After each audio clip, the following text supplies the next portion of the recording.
¿Qué tal, amigos? Bienvenidos a Puntos de Vista. Y usted dirá, ¿qué tema nos traen hoy? Pues yo creo que uno de los temas más interesantes del país, no por el tiempo que estamos, sino porque todos los años se da y se manifiesta este interés por él, el presupuesto nacional para el año que viene. ¿Cómo se elabora? ¿Qué cantidad va a incluir? ¿Qué deuda? ¿Y qué aspectos curiosos o destacados hay en el mismo? Porque a fin de cuentas usted y yo lo vamos a pagar. ¿Quién sabe de presupuesto? Pues el que más sabe en el país, o debería saber, pero yo estoy convencido que lo sabe, es el ministro de Finanzas, y aquí lo tenemos presente, don Julio Héctor Estrada. Ministro, buenas noches. Buenas noches, muchas gracias. La primera pregunta es, ¿vamos a tener un presupuesto más grande o más chiquito que el que ya tenemos? No, vamos a tener un presupuesto más grande que el año 2015. El año 2015 es un año inusual porque tenemos un presupuesto idéntico al del año 2014. ¿Se prorrogó? Básicamente se hizo uno nuevo, pero exactamente del mismo tamaño que el anterior. Y lo normal es que el presupuesto crezca, si está estable, digamos, crece la velocidad que crece el PIB nominal, que es la velocidad a la que crece la economía más la inflación. Que en el caso de Guatemala la economía crece 3-4% y la inflación es 3-4%. Por lo tanto, lo normal, y ha sido un poco más alto la inflación en algunos años, es que el presupuesto crezca entre 8 y 10% y no cambia su proporción como tamaño de la economía. Entonces, cuando tenemos un presupuesto que creció 0 y la economía crece 8, en realidad como proporción de la economía el presupuesto se cayó y cayó en poder adquisitivo en cuanto a monto presupuestario. Y por eso es que también hemos dicho nosotros que ya en el 2013 teníamos el presupuesto como porcentaje del total de la economía más pequeño del mundo y en el 2016 se hizo aún más pequeño, con un monto un poco menor a 13% del PIB, del valor completo del presupuesto. Entonces, en el año 2017 estamos creciendo el presupuesto más o menos un poco más del 10%, que sería un poco más del crecimiento de la economía. Nos vamos a 80.000. 79.3 millardos. Usted es tan preciso, pero no, redondeemos. 79, casi 80, digamos, millardos, que es un poco más de 8 millardos y medio más que en el año 2016. Vamos a seguir esa comparación que usted está haciendo. Vamos a tener, pongamos 80.000 por eso de número 2, ¿no? Vamos a tener 80.000 millones, pero con esos 80.000 millones se va a poder hacer algo distinto a lo que se hacía en el 15 y en el 14, toda vez que este diferencial lo que hace es cubrir los costos. Es decir, va a ser lo mismo. Sí, el crecimiento es no mucho más que el crecimiento de la economía nominalmente. O sea, la economía crece casi lo mismo que la población. Por eso la gente a veces tiene esta idea de que ha venido creciendo el presupuesto, que antes era 20.000 millones y ahora es 60.000 millones, y no tenemos más servicios. Pero si uno toma inflación y población, el valor de quetzales reales que tenemos por habitantes casi el mismo, es realmente el mismo que hace 15 años. Entonces no ha habido un cambio importante. En este caso, nosotros hicimos un ejercicio de presupuesto abierto en junio y tomamos un alineamiento de priorización. Entonces lo que hicimos fue, todo el mundo se queda en aumento 0 de las 100 instituciones públicas y nos enfocamos en 3 áreas específicas. Una fue seguridad y justicia. Entonces digamos que de estos 8.000 millones que crece el presupuesto, 2.000 se van a cosas que son rigideces como los aumentos a las pensiones del Estado, las transferencias a las municipalidades, transferencias a otras descentralizadas como la misma SAT, que se queda un porcentaje de la recaudación, o la Universidad de San Carlos, quedan 6. Y esos 6 los distribuimos, enfocamos casi 2.000 solo para subir el presupuesto enfocado de Ministerio Público, Organismo Judicial, Defensa Público Penal, INASIF y Ministerio de Gobernación. Otros 2.000 los dejamos para temas de seguridad, de salud alimentaria y salud, que también crecen en el orden de 20-25%. El sindicato de educación que nos está escuchando dice, ¿y para mí? O en general el Ministerio de Educación. Educación tiene un crecimiento relativamente pequeño, solamente aproximadamente un 7% anual de su presupuesto. Claro que es el presupuesto más grande de todos. Entonces 7% en el caso de ellos son más o menos 800 millones de quetzales adicionales, tratando de enfocar unos programas prioritarios de cobertura preprimaria y manteniendo la dinámica de crecimiento del gasto, esperando que se puedan mantener controladas las expectativas también del movimiento sindical. Muchas personas piensan que usted tiene una varita mágica o que usted es el director de orquesta del presupuesto. Sin embargo, usted tiene un montón de ministros que continuamente, digamos, que van a tocar su puerta a decirle, oye, Julio Héctor, a mí esto no me llega. ¿Realmente cómo se elabora un presupuesto de una manera coloquial, no de una manera tan formal? No, digamos, de una manera muy coloquial es, ¿cómo lo cuento? Arranca un proceso de planificación donde se hace presupuesto por resultados, se dicen cuáles son mis metas de desempeño, qué servicios voy a prestar y se toma como base, primera, cuál fue mi presupuesto de este año. Por ministerio. Por ministerio. O sea, cada ministro hace esto. Cada institución hace o cada institución. Entonces hacen su proyección y Salud dice, yo no necesito 5.500, quiero 11.000 millones, porque yo quisiera hacer todas estas cosas. Luego nosotros, eso sucede más o menos en abril y hace un plan operativo anual y sus metas por resultados. Luego, más o menos en mayo y junio, nosotros hacemos unas proyecciones, una comisión técnica de presupuesto, donde decimos cuánto va a crecer la economía, cuánto va a crecer la recaudación, cuánto podemos tomar de deuda, de qué tamaño puede ser el presupuesto el año entrante. Si usted pone los pies en el suelo. Sí, y después, este año agregamos un paso adicional, que fue, bueno, recibamos a todos y que todos presenten abiertamente todo lo que pensaban hacer. Fue ese proyecto que presupuesto abierto. Vimos que los requerimientos, cuando hicimos el número de cuánto podíamos crecer, vimos que realmente teníamos 5.000 para repartir, 4.000, depende del marco que tuviéramos de endeudamiento, y recibimos requerimientos de presupuesto adicional por 25.000 millones, y eso que no vimos a todas las instituciones, nos hicieron falta algunas grandes descentralizadas. Pues claramente no hay suficiente para todos. Entonces ahí sí viene una decisión política, técnica, escuchamos un poco lo que dijo la gente, y sí tomamos una decisión diferente, que normalmente lo que hacía es que, bueno, a todos les doy 7% y suban todos un poco. Todos felices. Ahora hicimos un concepto de presupuesto base cero, que es casi todas las instituciones, ustedes se quedan con lo mismo y miren cómo hacen eficiencia. Y algunas cuantas, que son estas pocas que describí, les dimos bastante más. Por cierto, para hacer un breve, esas que le dieron más dinero eran los ejes prioritarios que el presidente, exacto, recuerdo yo, que dijo que iba a promover en su toma de posesión. Y entonces logramos en el 2017 empezar a mover un poco el gasto en la dirección de esos ejes prioritarios. Y entonces lo que damos nosotros son techos indicativos. Entonces yo le digo solamente a Salud, tu máximo es 6.700, ya no 5.500. Pero ya la distribución interna que hacen ellos de qué le asignan a cada programa, tienen otro mes para ellos decir, así lo voy a distribuir en base de los 11.000 que me dieron, solo me dieron 6.700 que pedí. Entonces ahora tengo que ver cómo me ajusto. Y entonces lo vuelven a ingresar en un sistema y siempre se quejan de que quieren más. Pasa otro mes, nosotros cuadramos todo el presupuesto. También vemos que estén todas las fuentes de financiamiento bien y que no hay algunos errores e inconsistencias. Y entonces el 2 de septiembre presentamos un decreto de presupuesto al Congreso de la República, que es la autoridad que tiene hasta el 30 de noviembre para hacerle las modificaciones políticas y de lineamiento político que determine, y eso es lo que establece el techo presupuestario, las fuentes de financiamiento para el año siguiente. Siempre hay una diferencia, habitualmente ha venido habiendo una diferencia, en ocasiones 20 y hasta 25% entre los ingresos, es decir, lo que la Superintendencia de Administración recauda, y los gastos aprobados en el Congreso. Pongamos de 50 a 70, ¿verdad? Más o menos ha habido ahí 20.000 millones. ¿Qué se prevé y qué soluciones habrá? Porque el año que viene no va a ser excepción esto, ¿verdad? No, y el año entrante los números son más o menos el techo que decía de 79, y hicimos un reciente ajuste hacia arriba en los ingresos que van a estar en el orden de 58.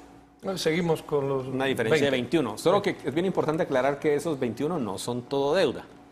El presupuesto del Estado funciona como un sistema de contabilidad de doble entrada.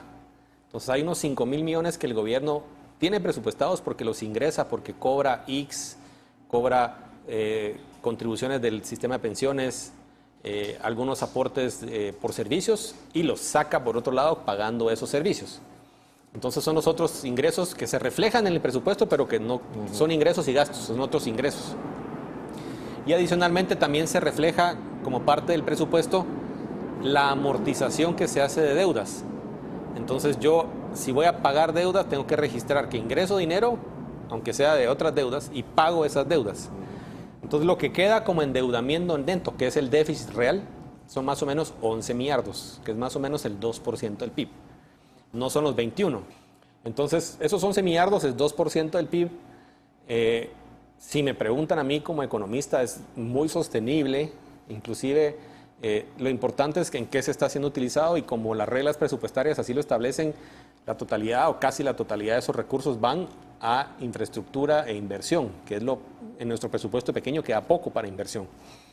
Inclusive lo que es interesante es que uno a veces tal vez como desarrollo de política quisiera subir ese endeudamiento, porque donde más dinero me hace falta es en salud y en educación y en seguridad.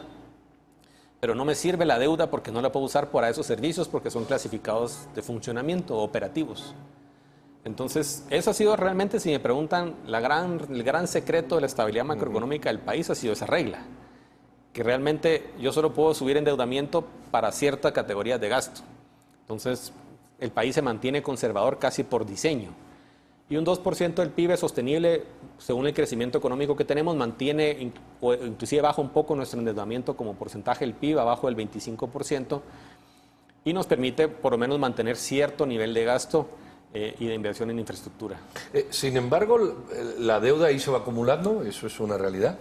Ahora es el 24, luego puede ser el 26, y lo que estamos viendo en una tendencia, por ejemplo, en países europeos, es que incluso han hecho modificaciones constitucionales para no gastar más de lo que se es capaz de recaudar, porque han llegado a unos topes. Mucha gente piensa, bueno, ¿a qué tope se puede llegar? Hay quien compara la deuda con el PIB, hay que comparar la deuda con las exportaciones, hay que comparar la deuda con la liquidez. ¿Qué criterio? Bueno, digamos que la métrica más común y corriente es la deuda como porcentaje del PIB, que es el tamaño de la economía, que es como decir de qué tamaño es mi negocio y cuánto tengo de deuda. O en un negocio sería deuda como porcentaje de las ventas. Ahí Guatemala es marcadamente conservador, ¿sí? Sí. Menos de 24%, más o menos donde estamos ahorita, la media centroamericana es 40%, los países europeos 65 o 70. Y algunos ya y algunos llegando a 160. Así es. La otra métrica que es tal vez donde somos un poquito más débiles y por la cual también hemos planteado mejorar la capacidad fiscal es cuánto es mi deuda como porcentaje de mis ingresos tributarios. Ahí sí estamos un poco altos porque estamos como 2.4 veces los ingresos tributarios. Si uno se carga del 10% del PIB y una deuda de 24%, se debería estar siempre abajo de 2.5%. No es porque tengamos mucha deuda, sino realmente porque tenemos pocos ingresos. Entonces, subirlos un poco ya nos mejora mucho ese indicador. ¿Es sostenible o no sostenible? Yo he tenido esta discusión con mucha gente que en realidad un país no se puede comparar a una persona en el manejo de sus finanzas. La analogía es cercana, pero no es exacta. Porque el país, uno sí puede asumir que va a crecer de manera infinita. Entonces, si yo tengo un país que crece la economía y la población conservadoramente 3% o 4% anual por una economía en el nivel de desarrollo de Guatemala, con una inflación de 3 o 4%, yo puedo simular que el país va a crecer por 100 años al 8%. Entonces, el tamaño de mi economía va a seguir creciendo. Si mi deuda es 20%, yo subo 2% cada año la deuda, el porcentaje se mantiene estable. Siempre va a tener 24, aunque tenga cierto déficit. Lo importante no es tanto cómo uso ese déficit, sino si lo uso para apalancar el crecimiento, si realmente lo uso para generar un aceleramiento más grande de crecimiento. Yo considero que la deuda del país es sostenible. Lo que pienso es que el país tiene que hacer esfuerzos para crecer más rápido y si hay confianza en la ciudadanía, podríamos tomar un poquito más de deuda si fuera realmente dirigido a las grandes inversiones de infraestructura urbana o de infraestructura de transporte o de infraestructura de drenajes sanitarios, pluviales, que el país necesita y que apalanquen un crecimiento más rápido. Panamá, que estuvo creciendo a niveles de 10% durante casi una década, la década anterior, en su periodo de más crecimiento fue cuando tuvo más déficit. O sea, uno diría, si está creciendo, debería bajar su déficit. Y estaba con déficit de 4 o 5% por año, pero porque estaba metiendo un apalancamiento gigantesco con el metro, con el puerto, con la infraestructura de transporte, que luego amplió su economía de manera dramática. Entonces, la deuda está bien siempre y cuando esté bien utilizada. Un punto más es, muchos ministerios de finanzas o de Hacienda gestionan los ingresos y los gastos. A fin de cuentas, usted está supeditado a lo que la SAT le ponga sobre la mesa, quiera o no. Es decir, ni siquiera depende de usted. ¿Es eso correcto? No ya desde el punto de vista de poderes diferentes o de organismos distintos. ¿O usted preferiría controlar las dos cosas y se podría arribar a un mejor fin, toda vez que la planificación la lleva una sola entidad, en este caso el Ministerio de Finanzas? Sí, yo creo que es importante y fue parte de las reformas que hicimos este año en la ley orgánica de la SAT, entender que es el presidente el que es el preside el directorio de la SAT, y la SAT lo que tiene es una delegación en el cobro de los impuestos. Uno es especialista en gestión, cobro y administración de impuestos. Sin embargo, no es la SAT la que define la política fiscal. O sea, el establecimiento de impuestos, etcétera, lo tiene el Congreso de la República a petición o por iniciativa del gobierno central. Y en ese caso, la política fiscal la tiene el Ministerio de Finanzas. Entonces, lo que tenemos es una entidad especializada en ejercer el mecanismo de cobro. Claro, no puede estar tan lejos del ministerio que actúa completamente independiente, porque entonces, de alguna manera, uno solo se encarga de los gastos, pero no tiene nada que ver con los ingresos. Y ya ha habido gobiernos que se ha visto completamente peleados. Ahora se ha reducido un directorio de 3 miembros, donde preside el ministro de Finanzas y hay 2 directores adicionales. Y en este gobierno, por lo menos, hemos tenido una interacción y un trabajo muy cercano también con cooperación internacional, con la inversión de programas de modernización y con coordinación con otras entidades como gobernación, agricultura y puertos para poder mejorar la recaudación, porque al final el esfuerzo de recaudación es un esfuerzo del gobierno completo. Entonces, realmente lo que es la SAT es una entidad profesional especializada en cobros, pero no deja de ser un brazo, si queremos, un poco distante del Ministerio de Finanzas para mantenerlo especializado y técnico, y ahí pienso que no es malo, porque si no podría haber un poco la tentación de tengo un problema de gasto, entonces tengo que modificar un poco las reglas aquí. Sí, claro, se peca por el otro lado. Se puede pecar por el tema de, voy a declarar todos estos recursos de malas auditorías como ilegales porque eso me afecta, o voy a empezar a devolver menos crédito fiscal para recuperar mi problema que tengo de este lado. Entonces, sí pienso que esa independencia que tiene Guatemala. ¿Usted se encuentra cómodo? No con las personas.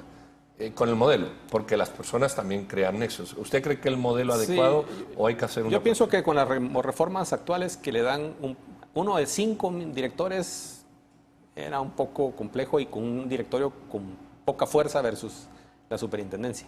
Ahora hay un directorio más fuerte y con 3, y de los cuales uno de los votos es el Ministerio de Finanzas y tiene esa presidencia de ese directorio, estoy cómodo.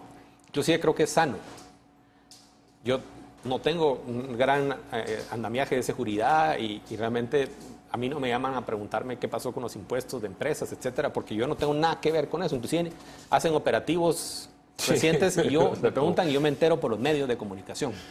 Y eso da cierta sanidad mental para dedicarse realmente a la parte de política, la parte de presupuesto y una parte muy importante que ha asumido el Ministerio de Finanzas, casi por ser la entidad que es todo el tema de gestión pública, la gestión por resultados, los mecanismos de compras y contrataciones, cómo hacer más eficiente el aparato público. Como ese gran CFO, digamos, del gobierno, que también desarrolla los sistemas operativos, nuestro sistema de información es desarrollado por el Ministerio de Finanzas. Entonces yo creo que nos permite enfocarnos más en esa parte. Si encima uno tuviera que estar pendiente de aduanas y de vistas y de multas, yo creo que sería una distracción muy grande. Mucho desgaste. Bueno, ahí han visto ustedes, yo creo que hay explicación suficiente para entender el concepto. Que usted esté de acuerdo no en pagar más, que usted considere que el presupuesto tendría que ser, en vez de 79 y fracción, 71 o 83, ese es otro tema, pero las bases están suficientemente aclaradas. Ministro, muchísimas gracias por esta charla y vamos a tener un segmento después de en el que vamos a abordar algunos conceptos técnicos que aquí han salido para intentar ofrecérselo de la manera más comprensible posible, si eso es que se puede. Muchísimas gracias, señor ministro, y un placer tenerlo aquí. Igualmente.